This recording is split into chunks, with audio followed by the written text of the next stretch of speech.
Hello friends, എല്ലാവർക്കും കാറ്റത്തെ കിളിക്കൂടിന്റെ വരാനിരിക്കുന്ന ഒരു എപ്പിസോഡ് റിവ്യൂയിലേക്ക് സ്വാഗതം. ഈ റിവ്യൂ നിങ്ങൾക്ക് ഇഷ്ടമായെങ്കിൽ ലൈക്ക് ചെയ്തും സബ്സ്ക്രൈബ് ചെയ്തും സപ്പോർട്ട് ചെയ്യണേ. സുഭാഷിന്റെ ജാതകദോഷം കാരണമാണ് കിളിക്കൂട്ടിൽ സ്ത്രീകൾ വാഴാത്തതെന്ന് ഒരു ജ്യോത്സ്യൻ പറയുമ്പോൾ രാത്രി ആരോടും പറയാതെ ഒരു കത്തെഴുതി വെച്ചിട്ട് സുഭാഷ് ഇറങ്ങി പോവുകയാണ്. സുധീഷും ഹരീഷും ഭാസ്കരനും നികേഷും എല്ലാം സുഭാഷിനെ അന്വേഷിക്കുന്നുവെങ്കിലും കണ്ടെത്താൻ കഴിയുന്നില്ല. തുടർന്ന് നിധിയും സുധീഷും പോലീസ് സ്റ്റേഷനിൽ ഒരു കംപ്ലൈന്റ് കൊടുക്കുകയും ഭാസ്കരൻ സംശയത്തോടുകൂടി ചാന്ദ്രിയുടെ വീട്ടിൽ കാണുമ്പോൾ സുഭാഷ് സംശയത്തോടുകൂടി സുധീഷിനോട് ചോദിക്കുകയുമാണ്. തുടർന്ന് ചാന്ദ്രിയുടെയും അവിനാശിന്റെയും വീട്ടിൽ നിന്നും സുഭാഷിനെ കണ്ടെത്തുകയും സുധീഷ് കിളിക്കൂട്ടിലേക്ക് കൊണ്ടുവരികയുമാണ്. എല്ലാവരും കണ്ടു നിറങ്ങി സന്തോഷത്തോടുകൂടി സുഭാഷിനെ ചേർത്ത് പിടിക്കുമ്പോൾ ഭാസ്കരൻ സുഭാഷിന്റെ കർണം പുകച്ചടിച്ച് ഇനി വേലാൻ ഇങ്ങനെ ചെയ്യരുതെന്ന് പറഞ്ഞ് താക്കീത് കൊടുക്കുകയാണ്. ശേഷം നിധി എല്ലാവർക്കും വെള്ളം എടുത്തു കൊടുക്കുകയും പരിവേശത്തോടുകൂടി എല്ലാവരും വെള്ളം കുടിക്കുകയുമാണ്. സുഭാഷ് എല്ലാവരെയും ശ്രദ്ധിക്കുമ്പോൾ നിധി പറയുന്നു, രാവിലെ മുതൽ ഒരു തുള്ളി വെള്ളം പോലും കുടിച്ചിട്ടില്ല സുഭാഷ് ഏട്ടാ, ഭയങ്കര ദാഹം. കണ്ടു നിറങ്ങിയ സുഭാഷ് പറയുന്നു, സോറി മോളെ,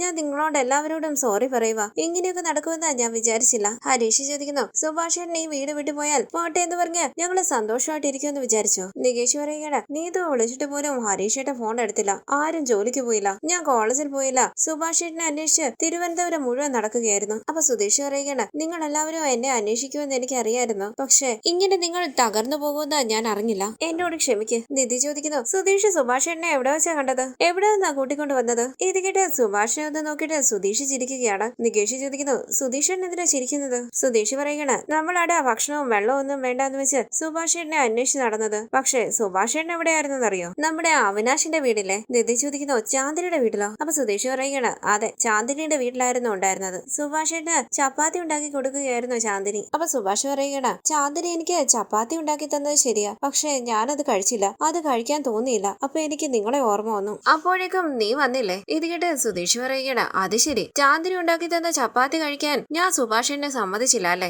അങ്ങനെയല്ലടാന്ന് സുഭാഷ് പറയുമ്പോൾ സുധീഷ് പറയുകയാണ്, ഞാൻ അല്പം ലേറ്റ് ആയിട്ട് വന്നിരുന്നെങ്കിൽ സുഭാഷേൻ ഒരു 4 ചപ്പാത്തിയെങ്കിലും കഴിക്കുമായിരുന്നു. അപ്പൊ സുഭാഷ് പറയുകയാണ്, ഞാൻ പറഞ്ഞില്ലേടാ, ചാന്ദിനി എനിക്ക് കഴിക്കാൻ ഉണ്ടാക്കി തന്നു, പക്ഷെ എനിക്ക് കഴിക്കാൻ പറ്റിയില്ല. അപ്പൊ സുധീഷ് പറയുകയാണ്, ഞാൻ വേണമെങ്കിൽ സുഭാഷേട്ടനെ അവിടെ കൊണ്ടുവിടാം, കഴിച്ചിട്ട് നാളെ വന്നാലും മതി. ഇത് കേട്ട് നിധി പുഞ്ചിരിക്കുമ്പോൾ ഹരീഷ് ചോദിക്കുകയാണ്, ശരിക്കും അവിനാശിന്റെ വീട്ടിലായിരുന്നു ഉണ്ടായിരുന്നത്? അപ്പൊ സുധീഷ് പറയുകയാണ്, അതേടാ, ഞാൻ അകത്തേക്ക് കയറി ചെന്നപ്പോൾ സുഭാഷേട്ടൻ ഒരു കസേരയിൽ ഇരിപ്പുണ്ട്, ആ ചാന്ദിനി ചപ്പാത്തി ഉണ്ടാക്കി കൊടുക്കുന്നു, സുഭാഷേട്ടൻ ചാന്ദിനിയുടെ കഥയും പറഞ്ഞുകൊണ്ടിരിക്കുന്നു. അപ്പൊ സുഭാഷ് പറയുകയാണ്, എടാ അങ്ങനെയല്ലടാ, എവിടെ പോണോന്ന് അറിയില്ലായിരുന്നു, അതുകൊണ്ടാണ് ഞാൻ അവിനാശിന്റെ വീട്ടിലേക്ക് പോയത്. അപ്പൊ ഹരീഷ് പറയുകയാണ്, ഞാൻ ഇന്ന് രാവിലെ അവിനാശിനെ കണ്ടതാണല്ലോ, അപ്പൊ എന്നോടൊരു വാക്ക് പോലും പറഞ്ഞില്ല. ഇത് കേട്ട് സുധീഷ് പറയുകയാണ്, ഞാനും കണ്ടതാ, ഞാൻ സുഭാഷേട്ടനെ അന്വേഷിച്ചപ്പോൾ എന്നോട് ഒരു വാക്ക് പോലും പറഞ്ഞില്ല, പക്ഷെ എനിക്ക് പിന്നീട് സംശയം തോന്നി, അതുകൊണ്ടാണ് ഞാൻ അവിടേക്ക് പോയത്. അവിടെ പോയി നോക്കിയപ്പോൾ, അല്ലെങ്കിൽ വേണ്ട പറയുന്നില്ല, ചെയ്ത് കാണിച്ചു തരാം, നിധി ഇവിടേക്ക് ഇരിക്കുന്നു പറഞ്ഞ് നിധിയെ ഒരു കസേരയിലേക്ക് ഇരുത്തിയിട്ട് സുധീഷ് പറയുകയാണ്, നിധിയാണ് സുഭാഷേട്ടൻ, ഞാൻ ചാന്ദിനി. ചാന്ദിനി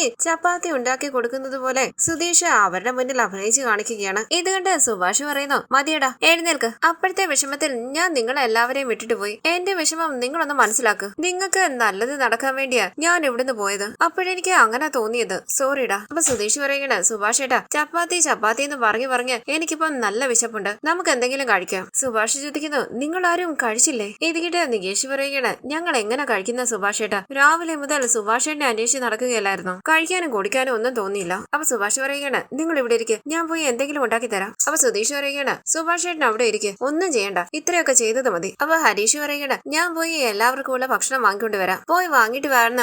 സുധീഷ് പറയുമ്പോൾ ഹരീഷ് അവിടെ നിന്ന് പോവുകയാണ്. തുടർന്ന് എല്ലാവരും സന്തോഷത്തോടു കൂടി ഭക്ഷണം കഴിക്കാനായി ഇരിക്കുകയാണ്. നിധി എല്ലാവർക്കും വിളമ്പി കൊടുക്കുമ്പോൾ സുഭാഷ് എല്ലാവരെയും ശ്രദ്ധിക്കുകയാണ്. നികേഷ് പറയുന്നു, സുഭാഷേട്ടാ കഴിക്ക്. തുടർന്ന് അവർ ഭക്ഷണം കഴിച്ചുകൊണ്ടിരിക്കുമ്പോൾ അവിടേക്ക് വന്ന ഭാസ്കരൻ ദേഷ്യത്തോടു കൂടി സുഭാഷിനെ നോക്കുകയാണ്. എല്ലാവരും ഭാസ്കരനെ ശ്രദ്ധിക്കുമ്പോൾ നിധി പറയുന്നു, വാ ഇരിക്ക്. അപ്പോൾ ഭാസ്കരൻ പറയുകയാണ്, എനിക്കിപ്പോ വേണ്ട മോളെ, ഞാൻ പിന്നെ കഴിച്ചോളാം. അങ്ങനെ അവിടേക്ക് ഇരുന്ന ഭാസ്കരൻ പറയുകയാണ്, വീട് വിട്ടു പോയിരിക്കുന്നു. സുഭാഷ് വിഷമത്തോടുകൂടി എല്ലാവരെയും നോക്കുകയാണ്. നിധിയും സുധീഷും ഹരീഷും നികേഷും എല്ലാം ആർത്തിയോടുകൂടി ഭക്ഷണം കഴിക്കുന്നത് കണ്ട് സുഭാഷ് പറയുന്നു, സോറിടാ. നിധി, സോറി മോളെ, നിങ്ങൾ എല്ലാവരും ഇങ്ങനെ ഭക്ഷണം കഴിക്കാതെ എന്നെ അന്വേഷിക്കുമെന്ന് ഞാൻ വിചാരിച്ചതേ ഇല്ല. അപ്പൊ ഹരീഷ് പറയുകയാണ്, പിന്നെ സുഭാഷേട്ടൻ പോട്ടെ എന്ന് കരുതി ഞങ്ങൾ ഇവിടെ ഇരിക്കുമെന്ന് വിചാരിച്ചോ? നോക്ക്, ഈ ഇരിക്കുന്ന ആളും സുഭാഷേട്ടനെ അന്വേഷിച്ച് നടക്കുകയായിരുന്നു. സുഭാഷ് വിഷമത്തോടുകൂടി ഭാസ്കരനെ നോക്കുമ്പോൾ ഹരീഷ് പറയുകയാണ്, ഈ വീട്ടിലെ സുഭാഷേട്ടന്റെ വാല്യൂ എന്താണെന്ന് സുഭാഷേട്ടന് പോലും അറിയില്ല, അതൊന്ന് മനസ്സിലാക്ക്. അപ്പൊ നികേഷ് പറയുന്നു, ഇനി സുഭാഷേട്ടന് ഈ വീട് വിട്ടു പോകരുത്, ആ പരിപാടി ഇവിടെ വെച്ച് അവസാനിപ്പിച്ചോണം, പിന്നെ ഞാൻ ഒരിക്കലും വിടില്ല. സുധീഷ് ചോദിക്കുന്നു, ഇപ്പൊ സുഭാഷേട്ടന്റെ പ്രശ്നം എന്താ? ആ ജോത്സ്യം പറഞ്ഞതല്ലേ, അയാള് പറഞ്ഞതുപോലെ നടക്കുമെന്നുള്ള ഭയം, അയാള് പറഞ്ഞതെല്ലാം നുണയാണെന്ന് ഞാൻ നാളെ തന്നെ സുഭാഷേട്ടന്റെ മുന്നിൽ തെളിയിക്കാം, അതെങ്ങനെയെന്ന് ഹരീഷ് ചോദിക്കുമ്പോൾ സുധീഷ് പറയുകയാണ് നാളെ ഞാൻ ചെയ്ത് കാണിച്ചു തരാം. സുഭാഷേട്ടൻ കണ്ടോ? നികേഷ് ചോദിക്കുന്ന സുഭാഷേട്ടൻ എന്തിനാ അതൊക്കെ വിശ്വസിക്കാൻ പോയത്? നമ്മൾ ഒരിക്കലെങ്കിലും അതൊക്കെ വിശ്വസിച്ചിട്ടുണ്ടോ? ഒരു ജോത്സ്യൻ എന്തോ പറഞ്ഞതിന്റെ പേരിൽ വീട് വിട്ടു പോയത് ശരിയാണോ സുഭാഷേട്ടാ? നിധി ചോദിക്കാണ് സുഭാഷേട്ടൻ എന്താ അയാൾ പറഞ്ഞത് മുഴുവൻ വിശ്വസിക്കാൻ കാരണം? അപ്പൊ സുഭാഷ് പറയുകയാണ് അയാൾ എന്നെ കുറിച്ച് എന്ത് പറഞ്ഞിരുന്നെങ്കിലും എനിക്ക് പ്രശ്നമില്ലായിരുന്നു. പക്ഷെ എന്റെ അനുജന്മാരുടെ ജീവിതത്തെ കുറിച്ചല്ലേ പറഞ്ഞത്. ഞാൻ കാരണം അവർക്കൊരു ജീവിതം ഇല്ലാണ്ടായി പോയാൽ എനിക്കിത് താങ്ങാൻ കഴിയില്ല. അപ്പൊ ഹരീഷ് പറയുകയാണ് സുഭാഷൻ ഇനിയെങ്കിലും മനസ്സിലാക്കുക. സുഭാഷൻ ഇല്ലെങ്കിൽ ഞങ്ങളുടെ ജീവിതത്തെ അത് ബാധിക്കും. സുഭാഷേട്ടാ കഴിക്കുന്ന സുധീഷ് പറയുമ്പോൾ അപ്പൊ സുഭാഷ് പറയുകയാണ് അച്ഛാ വന്നിരിക്ക്, നമുക്ക് ഒരുമിച്ച് കഴിക്കാം. അപ്പൊ ഭാസ്കരൻ പറയുകയാണ് നീ കഴിക്ക്. നിധിയും സുധീഷും ഭാസ്കരനെ ഭക്ഷണം കഴിക്കാനായി വിളിക്കുകയാണ്. ഭാസ്കരനും സന്തോഷത്തോടുകൂടി അവരുടെ അരികിലേക്ക് വന്നിരുന്ന് ഭക്ഷണം കഴിക്കുകയാണ്. സുധീഷും നിധിയും സുഭാഷും നികേഷും ഹരീഷും എല്ലാം ചിരിച്ച് സംസാരിക്കുമ്പോൾ പുഞ്ചിരിച്ച് അവരെ തന്നെ നോക്കി ഭക്ഷണം കഴിക്കുകയാണ് ഭാസ്കരൻ. തുടർന്ന് രാവിലെ എഴുന്നേറ്റ് നികേഷ് ഹോളിലിരിക്കുന്ന നിധിയോട് ചോദിക്കുന്നു ഏട്ടത്തി സുഭാഷൻ ഇവിടെ തന്നെ ഇല്ലേ? അടുക്കളയിൽ നിൽക്കുന്ന സുഭാഷ് പറയുകയാണ് എടാ ഞാൻ ഇവിടെ തന്നെ ഉണ്ട്, ഞാൻ എവിടെയും പോയിട്ടില്ല. മോക്ക് ഒരു കാര്യം അറിയോ? രാത്രി ഉറങ്ങാതെ ഇവൻ എന്നെ നോക്കിയിരിക്കുകയായിരുന്നു. ഞാൻ കണ്ണടച്ച് കിടക്കുകയായിരുന്നെങ്കിലും എല്ലാം അറിയുന്നുണ്ടായിരുന്നു. അപ്പൊ നികേഷ് പറയുകയാണ് ഞാൻ മാത്രമല്ല സുഭാഷേട്ടാ, വീട്ടിൽ ആരും ഉറങ്ങിയിട്ടില്ലായിരുന്നു. സുഭാഷൻ എവിടെയെങ്കിലും എഴുന്നേറ്റ് പോകുമെന്ന് ഭയം ഉണ്ടായിരുന്നു. അപ്പോൾ സുഭാഷ് പറയുകയാണ് ഞാൻ ഇനി പോയില്ലടാ. ഈ സമയം പച്ചക്കറികളും വീട്ടിലേക്കുള്ള സാധനങ്ങളും എല്ലാം വാങ്ങി അവിടേക്ക് വരികയാണ് ഹരീഷും സുധീഷും. സുധീഷ് പറയുന്നു സുഭാഷേട്ടാ ഈ ആഴ്ചത്തേക്കുള്ള എല്ലാ സാധനങ്ങളും ഇതിനകത്തുണ്ട്. സുഭാഷേട്ടൻ പുറത്തു പോയി ഒരു സാധനവും വാങ്ങേണ്ടി വരില്ല. നിങ്ങൾ എന്തിനാ ഇതൊക്കെ പോയി വാങ്ങിച്ചെന്ന് സുഭാഷ് ചോദിക്കുമ്പോൾ ഹരീഷ് പറയുകയാണ് പച്ചക്കറി വാങ്ങാൻ പോയി ആ വഴി അങ്ങ് ഓടിപ്പോയാലോ? ഇത് കേട്ട് സുഭാഷ് പറയുകയാണ് ഒന്ന് വെറുതെ ഇരിക്കടാ, വീണ്ടും അത് തന്നെ പറയുന്നത് എന്തിനാ? സുധീഷ് പറയുകയാണ് സുഭാഷേട്ടാ അവൻ വെറുതെ പറഞ്ഞതാ. അപ്പൊ ഹരീഷ് പറയുകയാണ് സുഭാഷേട്ടാ സുഭാഷേട്ടനെ കാണുന്നില്ല എന്നറിഞ്ഞ് വേറൊരാളും കൂടി ടെൻഷനായി. അപ്പൊ സുഭാഷ് പറയുകയാണ് അച്ഛനല്ലേ, ഞാൻ അറിഞ്ഞു. അച്ഛനും ഒരുപാടെടുത്ത് എന്നെ അന്വേഷിച്ചു. അപ്പൊ ഹരീഷ് പറയുകയാണ് അച്ഛനല്ല വേറൊരാള്. ഇത് കേട്ട് സുഭാഷ് സംശയത്തോടു കൂടി നിൽക്കുമ്പോൾ നികേഷ് പറയുകയാണ് സുഭാഷേട്ടന് ആളെ കണ്ടെത്താൻ പറ്റില്ല. അതാരാടാന്ന് സുഭാഷ് ചോദിക്കുമ്പോൾ നികേഷ് പറയുകയാണ് നമ്മുടെ വലിയച്ഛനും അമ്മായിയും വീട്ടിലേക്ക് വന്ന് സുഭാഷേട്ടനെ കുറിച്ച് ചോദിച്ചു. ഇത് കേട്ട് സുഭാഷ് വിശ്വസിക്കാനാകാതെ നിൽക്കുമ്പോൾ നിധി പറയുകയാണ് അവര് പറഞ്ഞത് സത്യ സുഭാഷേട്ടാ, രണ്ടുപേരും ഇവിടെ വന്നായിരുന്നു. വീടിനകത്തേക്ക് കയറിയിരുന്ന് സുഭാഷേട്ടനെ കുറിച്ച് അന്വേഷിക്കുകയും ചെയ്തു. സത്യമാണോ മോളി പറയുന്നതെന്ന് സുഭാഷ് ചോദിക്കുമ്പോൾ നിധി പറയുകയാണ് അതെ സുഭാഷേട്ടാ. അപ്പൊ സുധീഷ് പറയുകയാണ് ഞങ്ങളിൽ ആരെ കാണാതെ പോയാലും അവരിവിടെ വരില്ലെന്നും സുഭാഷേട്ടനെ കാണാതായതുകൊണ്ടാണ് അവരിവിടെ വന്നതെന്നും അവർ തുറന്നു പറഞ്ഞു. സന്തോഷത്തോടുകൂടി സുഭാഷ് പറയുകയാണ് നമ്മുടെ വീട്ടിലൊരു പ്രശ്നം ഉണ്ടെന്നറിഞ്ഞപ്പോൾ അവര് വന്നല്ലോ. ഇത് നടക്കണമെന്ന് ഞാൻ ഇത്രയും വർഷവും ആഗ്രഹിച്ചത്. നമ്മുടെ വീട്ടിലൊരു പ്രശ്നം ഉണ്ടാകണമെന്നല്ല, എന്തെങ്കിലും ഉണ്ടായാൽ നമുക്കും ചോദിക്കാനും പറയാനും ആരെങ്കിലും ഒക്കെ വേണ്ടേ. എനിക്ക് വലിയ സന്തോഷമായി. അപ്പൊ നിധി പറയുകയാണ് സുഭാഷേട്ടാ ഇനി സുഭാഷേട്ടൻ ഇങ്ങനെയുള്ള തീരുമാനങ്ങളൊന്നും എടുക്കരുത്. ഇന്നലെ ഈ സമയത്ത് ഞങ്ങൾ ഭയന്ന് സുഭാഷേട്ടനെ അന്വേഷിച്ച് നടക്കുകയായിരുന്നു. അപ്പൊ സുഭാഷ് പറയുന്നു ഇല്ല മോളെ, ഞാൻ ഇനി അങ്ങനെയൊന്നും പോകില്ല. എനിക്ക് വേണ്ടി നിങ്ങൾ വിഷമിച്ചതോർക്കുമ്പോൾ കുറ്റബോധമുണ്ട്. ഇനി ഞാൻ അങ്ങനെയൊന്നും ചെയ്യില്ല. ജോർജൻ പറഞ്ഞതെല്ലാം ഓർത്തോർത്ത് എനിക്ക് പേടി തോന്നി. ഇപ്പൊ പോലും അതിനെ കുറിച്ച് ആലോചിക്കുമ്പോൾ എനിക്ക് പേടിയാ. അതിന് നമ്മൾ എന്തെങ്കിലും ചെയ്യണം സുധീഷ്. എന്ത് ചെയ്യാനാണെന്ന് സുധീഷ് ചോദിക്കുമ്പോൾ സുഭാഷ് പറയുകയാണ് ഞാൻ വീട് വിട്ടൊന്നും പോകുന്നില്ല, പക്ഷെ നിങ്ങളുടെ കൂടെ താമസിക്കാതെ കുറച്ച് അകന്ന് താമസിക്കട്ടെ ഞാൻ. ഇത് കേട്ട് എല്ലാവരും ടെൻഷനോട് കൂടി നിൽക്കുമ്പോൾ സുധീഷ് പറയുകയാണ് സുഭാഷേട്ടൻ എങ്ങോട്ടും പോകുന്നില്ല. ആ ജോർജൻ പറഞ്ഞതല്ലേ സുഭാഷേട്ടന്റെ പ്രശ്നം, അയാള് പറഞ്ഞതെല്ലാം നുണയാണെന്ന് ഞാൻ സുഭാഷേട്ടന്റെ മുന്നിൽ തെളിയിക്കാം. അതെങ്ങനെയെന്ന് സുഭാഷ് ചോദിക്കുമ്പോൾ ഹരീഷ് പറയുകയാണ് സുഭാഷേട്ടാ ഞങ്ങൾ ഇന്ന് 4 ജോത്സ്യന്മാരെ കൂട്ടിക്കൊണ്ടുവരും. അവരുടെ എല്ലാവരുടെയും കയ്യിൽ സുഭാഷേട്ടന്റെ ജാതകം കൊടുക്കും. അവരെല്ലാവരും ഈ കാര്യം പറയുകയാണെങ്കിൽ സുഭാഷേട്ടൻ ഈ വീട് വിട്ടുപോയിക്കോ. സുധീഷ് പറയുന്നു അതെ സുഭാഷേട്ടാ, അങ്ങനെയാണെങ്കിൽ സുഭാഷേട്ടൻ ഈ വീട് വിട്ടുപോകുന്നതിൽ ഞങ്ങൾക്ക് ഒരു പ്രശ്നമില്ല. പക്ഷെ അവര് സുഭാഷേട്ടന് ദോഷമൊന്നും ഇല്ലാന്ന് പറയുകയാണെങ്കിൽ സുഭാഷേട്ടൻ ഞങ്ങളുടെ കൂടെ തന്നെ താമസിക്കണം. അപ്പൊ നികേഷ് പറയുകയാണ് അവര് 4 പേരും നേരത്തെ വന്ന ജോത്സ്യൻ പറഞ്ഞതുപോലെയാണ് പറയുന്നതെങ്കിലും സുഭാഷേട്ടൻ ഈ വീട് വിട്ടു പോകണ്ട. ഞങ്ങൾക്ക് ആർക്കും കല്യാണം നടന്നില്ലെങ്കിലും കുഴപ്പമില്ല. എടാ അങ്ങനെയൊന്നും പറയില്ലേന്ന് സുഭാഷ് പറയുമ്പോൾ ഹരീഷ് പറയണം സുഭാഷേട്ടാ ഞങ്ങൾ ആ ജോത്സ്യന്മാരെ കൂട്ടിക്കൊണ്ടുവരാം. അവരെല്ലാവരും സുഭാഷേട്ടന് പെൺദോഷമുണ്ട്, സുഭാഷേട്ടൻ ഇവിടെ താമസിച്ചാൽ ഞങ്ങൾക്ക് നല്ലൊരു ജീവിതം ഉണ്ടാകില്ല എന്ന് പറഞ്ഞാൽ സുഭാഷേട്ടന് എന്ത് തീരുമാനം വേണമെങ്കിലും എടുക്കാം. പക്ഷെ അവര് സുഭാഷേട്ടന് ദോഷമില്ലെന്ന് പറഞ്ഞാൽ പിന്നെ ഇതിനെക്കുറിച്ച് ഒരു വാക്ക് ഈ വീട്ടിൽ വേണ്ടി പോകരുത്. ഇത് കേട്ട് നിധി പറയുകയാണ് സൂപ്പർ, ആ ജോത്സ്യൻ പറഞ്ഞതുപോലെ നടക്കുമെന്നല്ലേ സുഭാഷേട്ടന്റെ ഭയം. 4 ജോത്സ്യന്മാര് വരട്ടെ, അവരെന്താ പറയുന്നത് നമുക്ക് നോക്കാം. സുഭാഷേട്ടനും ഒരു ക്ലാരിറ്റി കിട്ടുമല്ലോ. എന്താ സുഭാഷേട്ടൻ പറയുന്നത്? എനിക്ക് സമ്മതമാമോളെന്ന് സുഭാഷ് പറയുമ്പോൾ നിധി പറയുകയാണ് ഞാൻ ഇപ്പൊ തന്നെ ഓഫീസിൽ വിളിച്ച് ലീവിന്റെ കാര്യം പറയാം. ഇനി സുഭാഷേട്ടന്റെ കാര്യം കഴിഞ്ഞിട്ടേ ഉള്ളൂ ബാക്കി കാര്യം. ഇത് കേട്ട് സുധീഷ് പറയുകയാണ് സൂപ്പർ നിധി, ഞങ്ങൾ പോയി ജോർജിനെ കൂട്ടിക്കൊണ്ടുവരാം. സുഭാഷ് പറയുന്നു എടാ സുധീഷ് ഈ കാര്യത്തില് നിന്റെ കള്ളത്തരം ഒന്നും കാണിക്കരുത്. അപ്പൊ സുധീഷ് പറയുകയാണ് എന്താ സുഭാഷേട്ടാ ഇത്? സുഭാഷേട്ടനാണ് സത്യം, ഞാൻ ഒരു കള്ളത്തരവും കാണിക്കില്ല. അപ്പൊ ഹരീഷ് പറയുകയാണ് സുഭാഷേട്ടാ ഞാൻ കൂടെ ഇല്ലേ, ഞാൻ നോക്കിക്കോളാം. ഇത് കേട്ട് നിധി പുഞ്ചിരിക്കുമ്പോൾ സുധീഷ് പറയുകയാണ് നിങ്ങൾക്ക് എന്നെ വിശ്വസിക്കാം, ഞാൻ ഒരു കള്ളത്തരവും കാണിക്കില്ല. വാടാ ഹരീഷ്. അങ്ങനെ അവരവിടെ നിന്ന് പോകുമ്പോൾ നിധി പറയുകയാണ് സുഭാഷേട്ടാ എനിക്ക് ഈ ജാതകത്തിലും ജോത്സ്യനിലും ഒന്നും ഒരു വിശ്വാസമില്ല. ഇന്ന് സുഭാഷ് ഏട്ടനും അങ്ങനെ തന്നെ തോന്നും, നോക്കിക്കോ. തുടർന്ന് സുധീഷും ഹരീഷും ബൈക്കിൽ വരുമ്പോൾ പിന്നാലെ ഒരു ഓട്ടോയിൽ വരികയാണ് 4 ജ്യോത്സ്യന്മാർ. അകത്തേക്ക് കയറി വരുന്ന അവരെ കണ്ട് ഭാസ്കരൻ ചോദിക്കുന്നു, എടാ വീട്ടില് ഗണപതി ഹോമം നടത്താൻ പോവുകയാണോ? ഇത്രയും സ്വാമിമാരെ കൂട്ടിക്കൊണ്ട് വന്നിരിക്കുന്നു. അപ്പൊ സുധീഷ് പറയുകയാണ്, അതൊന്നുമല്ല, ഇന്ന് ഇവരെ വെച്ചാണ് സുഭാഷ് ഏട്ടന്റെ മനസ്സിലെ സംശയങ്ങളും പ്രശ്നങ്ങളും എല്ലാം മാറ്റാൻ പോകുന്നത്. അതെങ്ങനെയെന്ന് ഭാസ്കരൻ ചോദിക്കുമ്പോൾ സുധീഷ് പറയുകയാണ്, പറഞ്ഞാൽ മനസ്സിലാകില്ല, വേണമെങ്കിൽ അകത്ത് കയറി വന്ന് കാണാം, പക്ഷെ എതിർത്ത് ഒരു വാക്ക് പോലും മിണ്ടരുത്. ഇത് കേട്ട് ഭാസ്കരൻ പറയുകയാണ്, ശരി ഞാനും വരാം. സുധീഷ് ഹരീഷും ജ്യോത്സ്യന്മാരെയും കൂട്ടി അകത്തേക്ക് കയറി വരികയാണ്. സുധീഷ് പറയുന്നു, ഇതാണ് ഞങ്ങളുടെ ചേട്ടൻ സുഭാഷ്. ചേട്ടന്റെ ജാതകം നോക്കേണ്ടത്. സുഭാഷ് ഏട്ടാ, ഇവരെല്ലാം പ്രശസ്തരായ ജ്യോത്സ്യന്മാരാണ്. സ്വാമി, നിങ്ങൾ ഒരുമിച്ച് സുഭാഷ് ഏട്ടന്റെ ജാതകം നോക്കണ്ട, ഓരോരുത്തരായി നോക്കിയാൽ മതി. ഞാൻ പറയുന്നത് തെറ്റിദ്ധരിക്കണ്ട. അതിനെല്ലാം ഒരു കാരണമുണ്ട്. നിങ്ങൾ എന്ത് ചെയ്യണമെന്ന് വെച്ചാൽ പുറത്തു പോയി വിശ്രമിക്ക്. ഞാൻ ഓരോരുത്തരെയായി വിളിക്കാം. നികേഷ്, സ്വാമിമാരെ എല്ലാരെയും കൂട്ടിക്കൊണ്ടുപോയി പുറത്തെടുത്ത് കിച്ചണിൽ ജ്യൂസ് ഉണ്ട്, അതും അവർക്ക് എടുത്തു കൊടുക്ക്. വാ സ്വാമിമാരെ എന്ന് പറഞ്ഞ് നികേഷ് അവരെ എല്ലാവരെയും കൂട്ടി പുറത്തേക്ക് പോവുകയാണ്. സുധീഷ് പറയുന്നു, സുഭാഷ് ഏട്ടാ, സുഭാഷ് ഏട്ടന്റെ ജാതകം ഭഗവാന്റെ മുന്നിൽ വെച്ച് പ്രാർത്ഥിക്കും. ഇത് കേട്ട് സുഭാഷ് പ്രാർത്ഥിക്കുമ്പോൾ നിധി ചോദിക്കുന്നു, സുധീഷ് എന്തിനാ അവരോട് എല്ലാവരോടും വെയിറ്റ് ചെയ്യാൻ പറഞ്ഞത്? അപ്പോൾ സുധീഷ് പറയുകയാണ്, ഓരോരുത്തരായി ജാതകം നോക്കുന്നത് നല്ലത്. എല്ലാവരും കൂടി ഒരുമിച്ചിരുന്നാൽ അവരെല്ലാവരും ഒരേപോലെ പറയും. ഇത് കേട്ട് നിധി ചോദിക്കണം, അവരെല്ലാവരും ഒരേപോലെ പറഞ്ഞാൽ എന്ത് ചെയ്യും? അത് ശരിയാണല്ലോ എന്ന് ഹരീഷ് പറയുമ്പോൾ സുധീഷ് പറയുകയാണ്, അവരെല്ലാവരും ഒരേപോലെ പറഞ്ഞാൽ എല്ലാം അവസാനിച്ചു. സുഭാഷിനെ സമാധാനിപ്പിക്കാൻ നമ്മൾ ഒരുപാട് കഷ്ടപ്പെടും. അങ്ങനെയൊന്നും സംഭവിക്കാതിരിക്കാൻ നിങ്ങളും ഭഗവാനോട് പ്രാർത്ഥിക്കുക. അങ്ങനെ അവരും തൊഴുതു പ്രാർത്ഥിക്കുകയാണ്. പുറത്തിരിക്കുന്ന ജ്യോത്സ്യന്മാർക്ക് ജ്യൂസ് കൊടുക്കുകയാണ് നികേഷ്. തുടർന്ന് സുധീഷ് ഓരോ ജ്യോത്സ്യന്മാരെ അങ്ങോട്ടേക്ക് വിളിക്കുകയാണ്. ഭാസ്കരനും അവിടേക്ക് വന്നിരിക്കുന്നു. സുധീഷ് പറയുന്നു, സുഭാഷ് ഏട്ടൻ തന്നെ ജാതകം കൊടുക്ക്. ആദ്യത്തെ ജ്യോത്സ്യൻ ജാതകം നോക്കിയിട്ട് പറയുന്നു, ആഹാ നല്ല ജാതകമാണല്ലോ. ഇത് കേട്ട് എല്ലാവരും കണ്ണു തള്ളി നിൽക്കുമ്പോൾ ആ ജ്യോത്സ്യൻ പറയുകയാണ്, ഇയാളൊരു കോടീശ്വരനായിട്ട് ജീവിക്കേണ്ടതാണ്. സുധീഷ് പതിയെ ഹരീഷിനോട് പറയുന്നു, ഫസ്റ്റ് ബോളിലെ സിക്സർ ആടാ. കല്യാണം എപ്പം നടക്കുമെന്ന് ഹരീഷ് ചോദിക്കുമ്പോൾ ജ്യോത്സ്യൻ ചോദിക്കുകയാണ്, ഇയാളുടെ കല്യാണം ഇതുവരെ കഴിഞ്ഞില്ലേ? ഈ സമയം ഇയാളുടെ കല്യാണം കഴിഞ്ഞ് ഒരു പെൺകുട്ടി ഉണ്ടാകേണ്ടതാണല്ലോ. ഇത് കേട്ട് സുഭാഷ് കണ്ണു തള്ളിയിരിക്കുമ്പോൾ ജ്യോത്സ്യൻ ചോദിക്കുകയാണ്,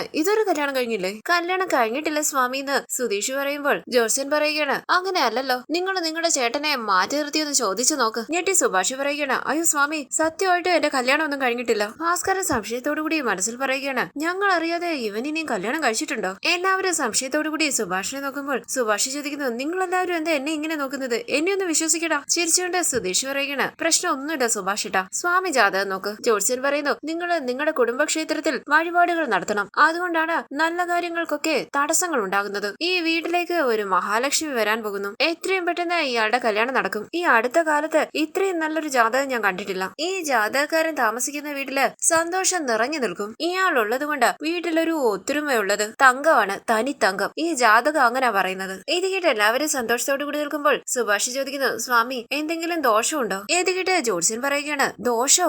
അങ്ങനെയൊന്നും ഇല്ല, ഒരു ദോഷങ്ങളും ഇല്ലാത്ത ഒരു ജാതകമാണിത്. ഉത്തമ ജാതകം. ഒരു മാസത്തിനുള്ളിൽ ഇയാളുടെ കല്യാണം കഴിഞ്ഞിരിക്കും. അതിനുശേഷം ഇയാള് വലിയ പണക്കാരനാകും. നല്ല രാശിയുള്ള ജാതകമാണ്. നിങ്ങള് എത്രയും പെട്ടെന്ന് കുടുംബക്ഷേത്രത്തിലേക്കുള്ള വഴിപാടുകൾ ചെയ്യണം. വഴിപാടുകൾ നടത്താത്തത് കൊണ്ടാണ് തടസ്സങ്ങൾ ഉണ്ടാകുന്നത്. ഇത് കേട്ട് എല്ലാവരും സന്തോഷത്തോടു കൂടി ഇരിക്കുകയാണ്. തുടർന്ന് രണ്ടാമത്തെ ജ്യോത്സ്യൻ സുഭാഷിന്റെ ജാതകം നോക്കുകയാണ്. ഇയാൾ ഇനി എന്താ പറയാൻ പോകുന്നതെന്ന് സുധീഷ് പതിയെ ഹരീഷിനോട് പറയുമ്പോൾ ജ്യോത്സ്യൻ പറയുകയാണ്, ഈ ജാതകക്കാരന് അമ്മയുടെ കൂടെ ജീവിക്കാനുള്ള ഭാഗ്യമില്ല. അപ്പോൾ സുഭാഷ് പറയുകയാണ്, അതെ സ്വാമി, എന്റെ അമ്മ ഞാൻ ചെറിയ കുട്ടിയായിരുന്നപ്പോഴേ മരിച്ചുപോയി. അപ്പൊ ജ്യോത്സ്യൻ പറയുകയാണ്, അമ്മയില്ലാതെ വളർന്നതാണ്. നിങ്ങൾക്ക് വരാൻ പോകുന്ന ഭാര്യ ഒരമ്മയായി ഭാര്യയായി നിങ്ങളെ നന്നായി മനസ്സിലാക്കി നിങ്ങളെ നന്നായി നോക്കുന്ന ഒരു ഭാര്യയായിരിക്കും. ആകാംക്ഷയോടുകൂടി സുധീഷ് ചോദിക്കുന്നു, സ്വാമി എപ്പോ സുഭാഷ് ഏട്ടന്റെ കല്യാണം നടക്കും? അപ്പൊ ജ്യോത്സ്യൻ പറയുകയാണ്, എത്രയും പെട്ടെന്ന് നടക്കും. കല്യാണം കഴിഞ്ഞ് ഒരു വർഷത്തിനുള്ളിൽ ഒരു കുട്ടിയുണ്ടാകും. ആദ്യത്തേത് ആൺകുട്ടി, പിന്നീട് 2 പെൺകുട്ടികളും. ഇത് കേട്ട് സുഭാഷ് നാണത്തോടു കൂടി ഇരിക്കുമ്പോൾ സുധീഷ് ചോദിക്കുന്നു, 2 പെൺകുട്ടികൾ എന്ന് പറഞ്ഞാൽ ഇരട്ടകളാണോ? അതേന്ന് ജ്യോത്സ്യൻ പറയുമ്പോൾ സുധീഷ് പറയുകയാണ്, സുഭാഷ് ഏട്ടന് ഡബിൾ പ്രൊമോഷനാ. അപ്പൊ ജ്യോത്സ്യൻ പറയുകയാണ്, പണം ഇഷ്ടം പോലെ കുന്നുകൂടും, വലിയൊരു വീട് പണിയും, നാട് ഞെട്ടുന്നത് പോലെ 4-5 വീടുകൾ പണിയും. ഇത് കേട്ട് സുധീഷ് പറയുകയാണ്, അതെ അതെ, ഇപ്പൊ തന്നെ 4-5 വീടുകൾ പണിയുന്നുണ്ട്. ഇത് കേട്ട് ജ്യോത്സ്യൻ പറയുകയാണ്, അതെനിക്കറിയാം, ജാതകത്തിൽ കാണിക്കുന്നുണ്ടല്ലോ. നിധി ചോദിക്കുന്നു, സ്വാമി എന്തെങ്കിലും ദോഷമുണ്ടോ? അപ്പൊ ജ്യോത്സ്യൻ പറയുകയാണ്, ദോഷമോ? അങ്ങനെയൊന്നുമില്ല. എന്താ ചോദിക്കുന്നത്? നേരത്തെ വന്ന ജ്യോത്സ്യൻ ദോഷം എന്തെങ്കിലും ഉണ്ടെന്ന് പറഞ്ഞോ? അതെ സ്വാമി എന്ന് സുധീഷ് പറയുമ്പോൾ ആ ജ്യോത്സ്യൻ പറയുകയാണ്, അതൊക്കെ നുണയാ. ഈ ജാതകത്തിന് ഒരു ദോഷവും ഇല്ല. ജാതകം നല്ല ജാതകമാ. എന്നാലും തടസ്സങ്ങളൊന്നും കൂടാതെ നിങ്ങൾ ആഗ്രഹിക്കുന്നതെല്ലാം നടക്കണമെങ്കിൽ കുടുംബക്ഷേത്രത്തിൽ വഴിപാട് നടത്തണം. അത് അത്യാവശ്യമാ. തുടർന്ന് മൂന്നാമത്തെ ജ്യോത്സ്യൻ ജാതകം നോക്കുമ്പോൾ നിധി ചോദിക്കുന്നു, സ്വാമി ഈ ജാതകത്തില് എന്തെങ്കിലും ദോഷമുണ്ടോ? ഒരു ചെറിയ ദോഷം ഉണ്ടെന്ന് ജ്യോത്സ്യൻ പറയുമ്പോൾ എല്ലാവരും ടെൻഷനോടുകൂടി നിൽക്കുകയാണ്. സുഭാഷ് ചോദിക്കുന്നു, പെൺദോഷമാണോ സ്വാമി? അപ്പോൾ ജ്യോത്സ്യൻ പറയുന്നു, അങ്ങനെയൊന്നുമില്ല, സർപ്പദോഷം മാത്രമേ ഉള്ളൂ. അതിന് മാത്രം പരിഹാരം ചെയ്യണം. എപ്പോഴും ഒരു പാമ്പിനെ ഇയാൾ കൊന്നിട്ടുണ്ട്. അത് കാരണമാണ് ഇയാളുടെ ജീവിതത്തിൽ നല്ലത് നടക്കാത്തത്.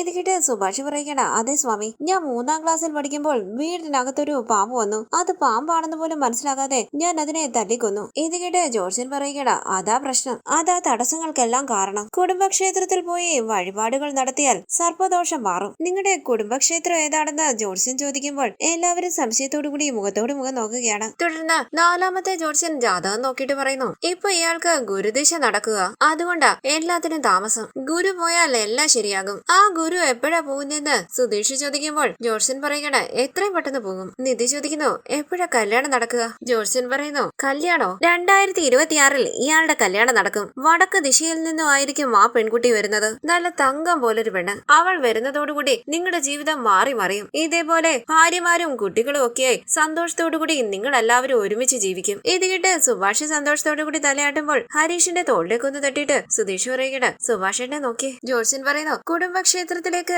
നിങ്ങൾ ഇതുവരെ പോയിട്ടില്ല. അതാണ് ഈ കുടുംബത്തിൽ നടക്കുന്ന പ്രശ്നങ്ങൾക്കെല്ലാം കാരണം. എന്ത് മറന്നാലും കുലദൈവത്തെ മറക്കാൻ പാടില്ല. ഇതെല്ലാം കേട്ട് ആലോചിച്ച് നിൽക്കുകയാണ് നിധി. തുടർന്ന് എല്ലാ ജ്യോത്സ്യന്മാരെയും ഹാളിലേക്ക് വിളിച്ച് അവർക്കുള്ള ദക്ഷിണ കൊടുക്കുകയാണ് സുധീഷ്. എങ്കിൽ ഞങ്ങൾ പോയിട്ട് വരാവുന്ന ജ്യോത്സ്യന്മാര് പറയുമ്പോൾ സുധീഷ് പറയുകയാണ്, മിസ്റ്റർ ഭാസ്കരൻ, നിങ്ങൾക്ക് വേണമെങ്കിൽ ഇവരെ പറഞ്ഞയച്ചിട്ട് വരാം. അപ്പോൾ ഭാസ്കരൻ പറയുകയാണ്, പിക്കപ്പ് ചെയ്യുന്നത് നീയും ഡ്രോപ്പ് ചെയ്യുന്നത് ഞാനോ? നന്നായിട്ടുണ്ടടാ നിങ്ങളുടെ ജ്യോത്സ്യം. എന്റെ വിധി. നിങ്ങൾ എല്ലാവരും വാ, നമുക്ക് കടയിൽ പോയി ഓരോ ചായ കുടിക്കാം. അങ്ങനെ ഭാസ്കരൻ ജ്യോത്സ്യന്മാരെ എല്ലാം കൂട്ടിക്കൊണ്ട് അവിടെ നിന്ന് പോവുകയാണ്. സന്തോഷത്തോടു കൂടി നിൽക്കുന്ന സുഭാഷിനെ ഒന്ന് നോക്കിയിട്ട് നിധി പറയുകയാണ്, സുഭാഷേട്ടന്റെ മുഖം കണ്ടില്ലേ? എല്ലാ പ്രശ്നങ്ങളും മാറി. സന്തോഷമായിട്ട് നിൽക്കുന്നത് കണ്ടില്ലേ? കൊടുകൈ. അങ്ങനെ നിധിയെ വളരെ സന്തോഷത്തോടു കൂടി സുധീഷിന്റെ നേരെ കൈ നീട്ടുമ്പോൾ പുഞ്ചിരിച്ച് നിധിയെ ഒന്ന് നോക്കിയിട്ട് നിധിക്ക് കൈ കൊടുക്കുകയാണ് സുധീഷ്. സുധീഷ് താങ്ക്സ് പറയുമ്പോൾ നികേഷ് ചോദിക്കുന്നു, സുഭാഷേട്ടന്റെ ഡൗട്ട് എല്ലാം മാറിയില്ലേ? പുഞ്ചിരിച്ച് തലയാട്ടെ സുഭാഷ് പറയുകയാണ്, സുധീഷ്, ഇവരെന്താ ഓരോരുത്തരും ഓരോ രീതിയിൽ പറയുന്നത്? അപ്പൊ സുധീഷ് പറയുകയാണ്, അതെ സുഭാഷേട്ടാ, ഒരാള് പറഞ്ഞു സുഭാഷേട്ടന്റെ കല്യാണം കഴിഞ്ഞ ഒരു പെൺകുട്ടി ഉണ്ടെന്ന്. അത് മാത്രമല്ല, അയാള് സുഭാഷേട്ടനെ സംശയത്തോടു കൂടിയാ നോക്കിയത്. അടുത്ത ആള് പറഞ്ഞു സുഭാഷേട്ടന് 3 കുട്ടികളുണ്ടാകും, ഇരട്ടകളും കാണുമെന്ന്. അടുത്ത ആള് പറഞ്ഞു സർപ്പദോഷം ഉണ്ടെന്ന്. അതിന് ഒരു പുതിയ കഥയും. അവരിൽ ഒരാൾ പോലും സുഭാഷേട്ടന് പെൺദോഷം ഉണ്ടെന്ന് പറഞ്ഞിട്ടില്ല. ഇപ്പൊ മനസ്സിലായോ ഞങ്ങള് പറഞ്ഞത് സത്യമെന്ന്? അപ്പൊ സുഭാഷ് പറയുകയാണ്, അതേടാ, ഞാൻ ആവശ്യമില്ലാതെ ഓരോന്ന് ആലോചിച്ച് മനസ്സ് വിഷമിപ്പിച്ചത്. അപ്പൊ നിധി പറയുകയാണ്, പക്ഷേ കുടുംബക്ഷേത്രത്തിലേക്ക് പോണം, എന്നാലേ പ്രശ്നങ്ങളെല്ലാം മാറൂന്ന് എല്ലാ ജ്യോത്സ്യന്മാരും പറഞ്ഞു. അതാരെങ്കിലും ശ്രദ്ധിച്ചായിരുന്നോ? അപ്പൊ സുഭാഷ് പറയുകയാണ്, അതേ മോളെ, 4 പേരും അത് മാത്രം ഒരേപോലെ പറഞ്ഞു. അപ്പൊ സുധീഷ് പറയുകയാണ്, ശരി, ഇപ്പൊ എന്താ? കുടുംബക്ഷേത്രത്തിലേക്ക് പോണം, അത്രയല്ലേ ഉള്ളൂ, നമുക്ക് പോകാം. ഇത് കേട്ട് എല്ലാവരും സന്തോഷത്തോടു കൂടി നിൽക്കുമ്പോൾ നിധി പുഞ്ചിരിച്ച് തലയാട്ടുകയാണ്. സുധീഷ് പുഞ്ചിരിച്ച് നിധിയെ നോക്കുന്നു. തുടർന്ന് സുഭാഷ് അവിനാശുമായി ഫോണിൽ സംസാരിക്കുകയാണ്. സൈറ്റിലെ കാര്യങ്ങളൊക്കെ പറയുമ്പോൾ എല്ലാവരും സുഭാഷിനെ ശ്രദ്ധിക്കുകയാണ്. ഞാൻ ഉടനെ ഇറങ്ങുമെന്ന് സുഭാഷ് പറയുമ്പോൾ സുധീഷ് പറയുകയാണ്, ഇപ്പോഴാ സുഭാഷേട്ടന്റെ മുഖത്ത് ഒരു സന്തോഷം കണ്ടത്. ഫോൺ കട്ട് ചെയ്ത സുഭാഷ് പറയുന്നു, അതേടാ, ഇപ്പോഴേ എനിക്ക് സമാധാനമായത്. പക്ഷെ ഒരു കാര്യമുണ്ടടാ, വന്ന 4 ജ്യോത്സ്യന്മാരും വേറെ വേറെ കാര്യങ്ങൾ പറയുമെന്ന് ഞാൻ ഒരിക്കലും വിചാരിച്ചില്ലടാ. ഇത് കേട്ട് നികേഷ് ചോദിക്കണേ, ഇപ്പോഴെങ്കിലും മനസ്സിലായോ? ഇതൊക്കെ വിശ്വസിച്ചാണ് സുഭാഷേട്ടൻ വീട് വിട്ടിറങ്ങിപ്പോയത്, ഞങ്ങളെ എല്ലാവരെയും പേടിപ്പിച്ചത്. പുഞ്ചിരിച്ച സുഭാഷ് പറയുന്നു, ഞാൻ തിരിച്ചു വന്നത് നന്നായി. അപ്പൊ നിധി പറയണേ, എല്ലാം ഓക്കെയാണ് സുഭാഷേട്ടാ, പക്ഷെ 4 പേരും പറഞ്ഞ ഒരേ ഒരു കാര്യം കുടുംബക്ഷേത്രത്തിലേക്ക് പോണോന്നുള്ളതാ, അതാരും മറക്കണ്ട. അപ്പൊ സുധീഷ് പറയുകയാണ്, കുടുംബക്ഷേത്രത്തിലേക്ക് പോകണമെന്ന് നമ്മൾ തീരുമാനിച്ചല്ലോ, പെട്ടെന്ന് തന്നെ പോകാം. ഇത് കേട്ട് നിധി പറയുകയാണ്, ശരി, നിങ്ങളുടെ കുടുംബക്ഷേത്രം എവിടെയാ? പുഞ്ചിരിച്ച സുധീഷ് പറയുകയാണ്, അതോ എവിടാടാ, അറിയാമോ? അറിയില്ല എന്ന് പറഞ്ഞ ഹരീഷ് നികേഷിനോട് ചോദിക്കുന്നു, എവിടാടാ? എനിക്കറിയില്ല എന്ന് പറഞ്ഞ കൈ മലർത്തി കാണിക്കുകയാണ് നികേഷ്. സുഭാഷ് സംശയത്തോടു കൂടി എല്ലാവരെയും നോക്കുമ്പോൾ നിധി ചോദിക്കുന്നു, നിങ്ങൾ എന്താ എല്ലാവരും മുഖത്തോട് മുഖം നോക്കുന്നത്? എവിടാ സുഭാഷേട്ടാ? അപ്പൊ സുഭാഷ് പറയണേ, എനിക്ക് അറിയില്ല മോളെ. നിധി ചോദിക്കുന്നു, അപ്പൊ നിങ്ങളുടെ നാട് തിരുവനന്തപുരം തന്നെയല്ലേ? അങ്ങനെ തോന്നുന്നെന്ന് സുഭാഷ് പറയുമ്പോൾ നിധി ചോദിക്കണ, തോന്നുന്നതെന്നോ? സുഭാഷേട്ടൻ എന്താ ഇങ്ങനെയൊക്കെ പറയുന്നത്? അപ്പൊ സുഭാഷ് പറയണ, ഞാൻ ഇവിടെയല്ലേ മോളെ ജനിച്ചത്, മുത്തശ്ശനും മുത്തശ്ശിയെല്ലാം ഈ വീട്ടിലാണ് താമസിച്ചത്, അപ്പൊ ക്ഷേത്രവും ഇവിടെ തന്നെ ആയിരിക്കും. ഞാൻ ജനിച്ചതിന് ശേഷം കുടുംബക്ഷേത്രത്തിലേക്കൊന്നും പോയിട്ടേ ഇല്ല മോളെ, അതുകൊണ്ടാണ് എനിക്ക് അറിയാത്തത്. നിധി ചോദിക്കുന്നു, അപ്പോ കുലദൈവം ഏതാണെന്ന് പോലും നിങ്ങൾക്ക് അറിയില്ലേ? പുഞ്ചിരിച്ച സുധീഷ് പറയുകയാണ്, ഞങ്ങൾക്ക് പല കാര്യങ്ങൾ അറിയില്ല നിധി, ഞങ്ങൾ എന്തുകൊണ്ടാണ് ഇങ്ങനെ ഇരിക്കുന്നത്, ഈ വീട് എന്താ ഇങ്ങനെയായി പോയതെന്നറിയില്ല, ഞങ്ങളുടെ അച്ഛൻ ഞങ്ങളുടെ അമ്മയെ കൊന്നത് എന്തിനാണെന്ന് അറിയില്ല, ഈ നികേഷിന്റെ അമ്മ എവിടെ പോയതാണെന്നും അറിയില്ല. ഈ വീടിനെ കുറിച്ച് മനസ്സിലാക്കണമെങ്കിൽ വലിയ പാടാ. ഇപ്പൊ ഞങ്ങൾക്ക് അറിയാത്ത കാര്യങ്ങളിലൊന്നാണ് ഈ കുലദൈവം. അപ്പൊ നിധി പറയുകയാണ്, ഇതങ്ങനെ വിടാൻ പറ്റില്ല സുഭാഷേട്ടാ, കുടുംബക്ഷേത്രം എവിടെയാണെന്ന് കണ്ടെത്തി നമുക്ക് അവിടെ പോയിട്ട് വരാം. അതെ അതെ, നമുക്ക് പോകാവുന്ന. സുധീഷ് പറയുമ്പോൾ ഹരീഷ് പറയുകയാണ്, നമ്മുടെ കുലദൈവം ആരാണെന്ന് പുറത്തിരിക്കുന്ന അയാൾക്ക് അറിയായിരിക്കുമല്ലോ. അപ്പൊ നിധി പറയണ, അത് ശരിയാണല്ലോ, നിങ്ങൾക്ക് അറിയില്ലെങ്കിലും നിങ്ങളുടെ അച്ഛനെ ഉറപ്പായിട്ടും അറിയായിരിക്കും. അച്ഛനോട് തന്നെ ചോദിക്കാം, ഞാൻ പോയി വിളിച്ചോണ്ട് വരാം. തുടർന്ന് വീട്ടിലിരുന്ന് ഭാസ്കരൻ പാട്ടും കേട്ട് പുറത്തിരിക്കുമ്പോൾ നിധി പറയുന്നു, ഒരു മിനിറ്റ് അകത്തേക്കൊന്ന് വരുമോ? മനുഷ്യൻ സമാധാനത്തോടുകൂടി പാട്ട് കേൾക്കാനും സമ്മതിക്കില്ല എന്ന് പറഞ്ഞ ഭാസ്കരൻ നിധിയുടെ ഒപ്പം അകത്തേക്ക് കയറി വരികയാണ്. സുഭാഷ് ചോദിക്കുന്നു, അച്ഛാ നമ്മുടെ കുടുംബക്ഷേത്രം എവിടാ? അപ്പോൾ ഭാസ്കരൻ പറയുകയാണ്, എന്ത് കുടുംബക്ഷേത്രോ? അതൊക്കെ ആർക്കറിയാം? ഇത് കേട്ട് എല്ലാവരും കണ്ണു തള്ളി മുഖത്തോട് മുഖം നോക്കുമ്പോൾ നിധി ചോദിക്കുന്നു, അച്ഛൻ അറിയില്ലേ? അപ്പോൾ ഭാസ്കരൻ പറയുകയാണ്, മോളെ അറിയാമെങ്കിൽ പറയില്ലേ? എനിക്കറിയില്ല. നിങ്ങളുടെ നാട് എവിടെയാണെന്ന് നിധി ചോദിക്കുമ്പോൾ ഭാസ്കരൻ പറയുകയാണ്, ഇതാ എന്റെ നാട്, ഇവിടെ ജനിച്ചതും വളർന്നതുമല്ല. അപ്പൊ നിധി പറയുകയാണ്, അതല്ല സ്വന്തം നാട് എവിടെയാ? അപ്പോൾ ഭാസ്കരൻ പറയുകയാണ്, സ്വന്തം ബന്ധമൊന്നുമില്ല, പിന്നല്ലേ സ്വന്തം നാട്. നിധി ചോദിക്കുന്നു, അതല്ല നിങ്ങളുടെ പൂർവികരൊക്കെ എവിടാ? അച്ഛൻ, മുത്തശ്ശൻ, മുത്തശ്ശന്റെ അച്ഛൻ, അവരൊക്കെ എവിടാ? ഭാസ്കരൻ പറയുകയാണ്, ഓ അമ്മ, അച്ഛൻ, അച്ഛന്റെ അച്ഛൻ, അപ്പൂപ്പൻ, അവരുടെ കാര്യങ്ങളൊക്കെയാണോ? അറിയില്ല മോളെ, അറിയാമെങ്കിൽ പറയില്ലേ? അപ്പൊ സുധീഷ് പറയുകയാണ്, നിധി ചോദിക്കുന്നത് കുടുംബക്ഷേത്രം എവിടെയാണെന്നാ, നിങ്ങൾക്ക് അറിയാമോ അറിയില്ലയോ? അപ്പൊ ഭാസ്കരൻ പറയുകയാണ്, ഞാൻ എന്താ ഇംഗ്ലീഷിലാണോ പറഞ്ഞത്? മലയാളത്തിൽ തന്നെയല്ലേ പറഞ്ഞത് അറിയില്ല അറിയില്ല എന്ന്? ഞാൻ എന്താ എന്നും അമ്പലത്തിൽ പോയിട്ട് വരുന്ന ആളാണോ? നിധി പറയുകയാണ്, അച്ഛൻ അമ്പലത്തിൽ പോയില്ലെങ്കിൽ പോയില്ല, കുടുംബക്ഷേത്രം എവിടെയാണെന്ന് പോലും അറിയില്ലേ? അപ്പൊ ഭാസ്കരൻ പറയുകയാണ്, അറിയില്ല മോളെ, അറിയാമെങ്കിൽ പറയില്ലേ? വേറെ എന്തെങ്കിലും ചോദിക്കാനുണ്ടോ? Any questions? എല്ലാവരും മുഖത്തോട് മുഖം നോക്കുമ്പോൾ നോ ക്വസ്റ്റ്യൻസ് എന്ന് പറഞ്ഞ് ഭാസ്കരൻ അവിടെ നിന്ന് പോകുന്നു. നിധി ചോദിക്കണേ, എന്താ ഇത്? അച്ഛന് കുടുംബക്ഷേത്രം ഏതാണെന്ന് പോലും അറിയില്ല എന്ന് പറയുന്നു. അപ്പൊ സുധീഷ് പറയണ, അയാൾക്ക് അറിയില്ലെങ്കിൽ അറിയില്ല, ഞങ്ങൾ കണ്ടുപിടിച്ചോളാം നിധി. അപ്പൊ നിധി പറയണ, കണ്ടുപിടിക്കണം, നിങ്ങൾ എല്ലാവരും ഉറപ്പായിട്ടും ആ ക്ഷേത്രത്തിൽ പോയേ പറ്റൂ. സുധീഷ് മനസ്സിൽ പറയുന്നു, എന്താ ഇവിടെ നിങ്ങളെന്ന് പറയുന്നത്? നമ്മളെന്ന് പറഞ്ഞൂടെ? നിധി പറയുന്നു, എങ്കിലും നിങ്ങളുടെ അച്ഛന് കുടുംബക്ഷേത്രം ഏതാണെന്ന് അറിയില്ല എന്ന് പറയുന്നത് കഷ്ടം തന്നെ. അപ്പൊ ഹരീഷ് പറയണ, അയാൾ അങ്ങനെ പെട്ടെന്നൊരു ദിവസം അയാളെ കാണുന്നില്ലെങ്കിലും ആരും അന്വേഷിക്കുകയില്ല, വിഷമിക്കുകയില്ല. ഇത് കേട്ട് പുഞ്ചിരിച്ച് സുഭാഷ് അകത്തേക്ക് പോവുകയാണ്. ഈ സീരിയലിന്റെ കൂടുതൽ വീഡിയോസിനായി ചാനൽ സബ്സ്ക്രൈബ് ചെയ്ത് സപ്പോർട്ട് ചെയ്യണേ. താങ്ക്